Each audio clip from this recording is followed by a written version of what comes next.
So as you all know, today, Trump's been in South Korea as the third stop on his Asian tour. And it's no surprise that he brought up North Korea and Kim Jong-un rather than focus on South Korea. Welcome back to the Michael Cohen Show on our continued journey to 500,000 subscribers. We're getting there. We're so close. So hit subscribe, watch, comment, and share because all of this stupidity, it's got to come to an end. So look, Trump is in South Korea today where he's given medals and a gold crown. Now, I'm not joking, a gold crown. I'm doing another video breaking down the flattery and the bribery that these foreign countries literally must do in order to appease our volatile president. But anyways, I digress. He attended a dinner with the president of South Korea and other leaders. Now, during that meeting, during that dinner, Trump bragged about our stock market being at an all-time high. Exactly what needs to be said at this dinner. Play the clip. Our country is doing phenomenally well, better than I think it's ever done. We hit new highs in the stock markets, all of them.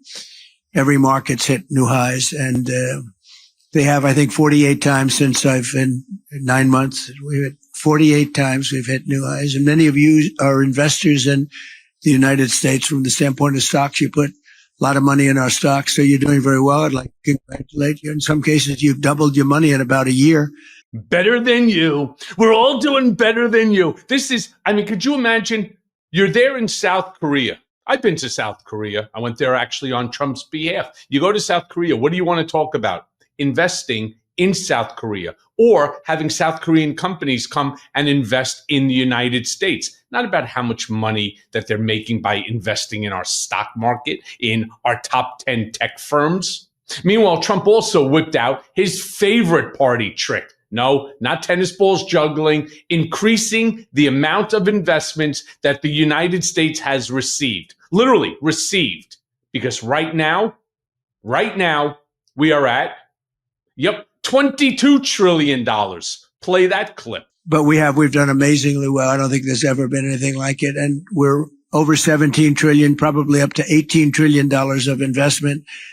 In the last 4 years of the last administration, there were less than $1 trillion, and we're over 17 trillion. We're close to 18. I think we're going to be 21 or 22 trillion by the time I finish my first year. And there's never been anything like that for any country, not even close. Yeah, you're right. There's never been anything in history, including right now. Meanwhile, could you imagine if there was one of those machines that can actually read somebody's mind and they put over that guy to Trump's right or our camera right, where they would say, the fuck is granddaddy talking about, right? I came here to talk about investing either here in South Korea or having our South Korean company or country invest in the United States. What's he talking about? Meanwhile, Trump goes on and he brags about the gifts that he's received. This is beyond. He's bragging to them about the gifts that he received from the South Korean leaders. Play that clip. But I just wanted to thank you. You rolled out a red carpet that was a very good red carpet, a beautiful red carpet, and giving me the honor of that magnificent piece of art, because it really was a piece of art that you presented to me today. And to be the first president of the United States that got that was really something very special. So, yeah. What are you talking about? That gold crown?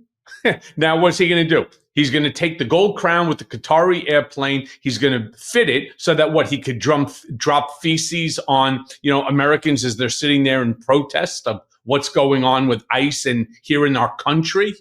Now, look, like I said earlier, Trump also brought up North Korea, exactly what South Koreans want to hear. But he brings up North Korea. I mean, maybe, just maybe, it'll be his 9th conflict resolution. Or are we now up to 10? I lose count.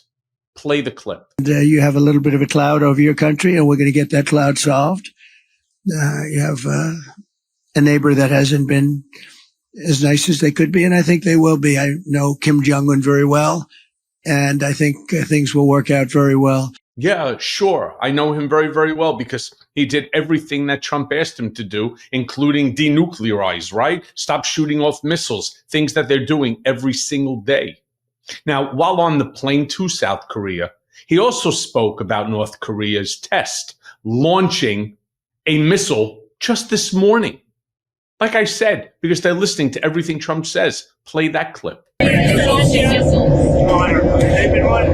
launching missiles for decades. It's another missile that was launched.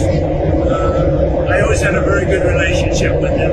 So, at some point I'll be meeting. The schedule is very tight, as you know, but at some point I look forward to meeting him again. But we had a very good relationship. I mean, more than a relationship, we had a really good understanding of each other. We met, we spoke to each other numerous times, and we had a good relationship. At some point we'll be involved with North Korea. Again, there's such a difference between whatever relationship that, remember the love letters that they were sending back and forth to one another, the flattery. You really think that that's going to bring diplomacy between North Korea and South Korea? In all fairness, that's all Kim Jong-un has. They don't produce shit there.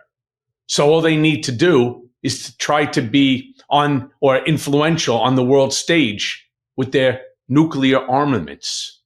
Now, look, while on the plane, Trump also had to, of course, throw in that the Democrats are to blame for the SNAP funding running out and, of course, the government shutdown. Play that clip. Stamps will stop being sent out on Saturday. The Department of Agriculture says they cannot have any contingency funding to fund that. Is your administration food stamps, SNAP benefits? Is your administration? Well, we're going to get it done. The Democrats have caused the problem with food stamps. And of course, all they have to do is sign. And if they sign, I'll meet with them. They're all saying,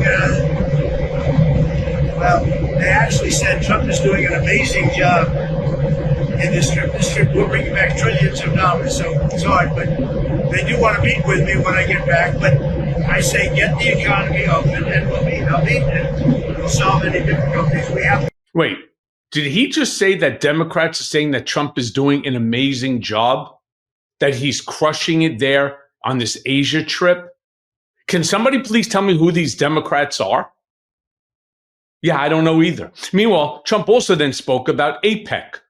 I mean, it's unbelievable.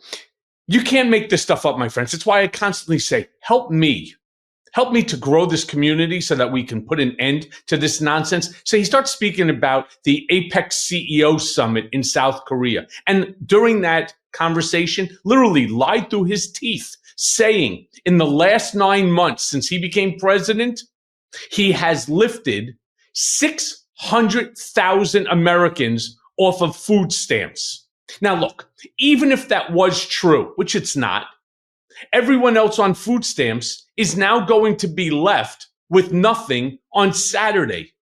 That's over 40 million Americans, 17 million of whom are just children alone. Play the clip. In 9 months, we've lifted over 600,000 Americans off food stamps. Wages for workers are rising at the fastest pace in more than 60 years. And meanwhile, energy prices are down. Gasoline prices are down. Grocery prices are down. Mortgage rates are down, despite the fact that we have an incompetent head of the Fed. He's incompetent. I call him Jerome Too Late. He's always too late. Jerome Too Late Powell. But he's out of there in another couple of months. We'll be very happy about that. No. As I actually write in my Substack of today, which I called The Last Paycheck in America, as Washington burns and Silicon Valley feasts, millions of American workers are being erased. One layoff, one algorithm, one line at a time. Literally, one lie at a time. Now, look, during that speech, Trump also said that it's easy to fake job numbers. Really? Play that clip. That's a country. That's really a success. It's easy to create government jobs. I could say, add a lot of people to your payrolls. I can fake up the numbers if I want, but that's not the way you build a great country. You don't do that here, and that's not the way. But it's a good way to show good numbers, I'll tell you. You just tell everybody, hire a lot of people. That's what they used to do under the Biden administration, under Barack Hussein Obama. You had they'd say hire a lot of people so we can make our numbers look good. I do the opposite, and we have real numbers. These are real numbers. There's truly no better time to invest in the USA. Yeah, look, as I say in my Substack, across every industry, The pink slips are flying. So yeah, you could lie to the American people, but you know who you're not going to be able to lie to? Those people who are receiving pink slips. Amazon just axed 14,000 corporate workers. That's 4% of its workforce, while literally pouring billions into AI. Microsoft followed with 15,000 layoffs in what they're calling organizational changes. How about you have Intel, desperate to keep up with, for example, with NVIDIA and AMD? They cut nearly 25,000 jobs this year alone. UPS slashed 34,000 workers and shuttered nearly 100 facilities. Target's eliminating 1,800 corporate positions, blaming, well, there's just too many layers. Nestle cutting 16,000 jobs worldwide. But they're not done yet. Novo Nordisk, right? You know, riding high off their Ozempic profits. They're shedding 9,000. Procter & Gamble, 7,000. Right? How about ConocoPhillips laying off a quarter of its workforce? I mean, even Lufthansa is cutting thousands of administrative jobs. So yeah, you could lie, but that doesn't mean you're going to get away with it. Now, I want to show you two more clips from Air Force One. First, Trump bragging about meeting the Toyota family. Play that clip. Last night, I met with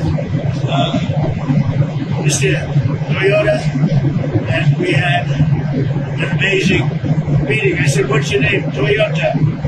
I said, "You're rich." And he's going to invest, think of this, $10 billion in the United States to build manufacturing plants. Yeah, I thought the other day was $550 billion that Toyota was going to come and start building plants all over. But finally, Trump spoke again about a third term. Play that clip. Sir, Speaker Johnson says that there's no time to amend the Constitution to allow you to serve a third term. Is that an accurate representation of the conversation? I don't want to even talk about that because, you know, the sad thing is I have my highest numbers that I've ever had. As I said, I ended 8 wars and we have the greatest economy in history. And by the way, energy prices are way down. Everything's way down. Beef is a little bit high. We're going to get beef down too. But prices are down and the economy's up. The only thing that's not down is the stock prices and 401ks and through the... Yeah, let me be very, very clear. None of that is true. In fact, his numbers are at an all-time low. Everything is costing more. And the worst part, people are losing their jobs or not being paid because of this government shutdown, because of Trump's tariffs, and because of the stupidity coming out of DC. Again, it's why I say to you, let's grow this community. Subscribe, watch, comment, and share. And as always, thanks for listening. Hey, everyone. First of all, thanks for watching. I mean, we're going to be posting daily episodes with reactions and talking about politics. We'll be talking about everything, in fact. So please like and subscribe. Join us on this journey.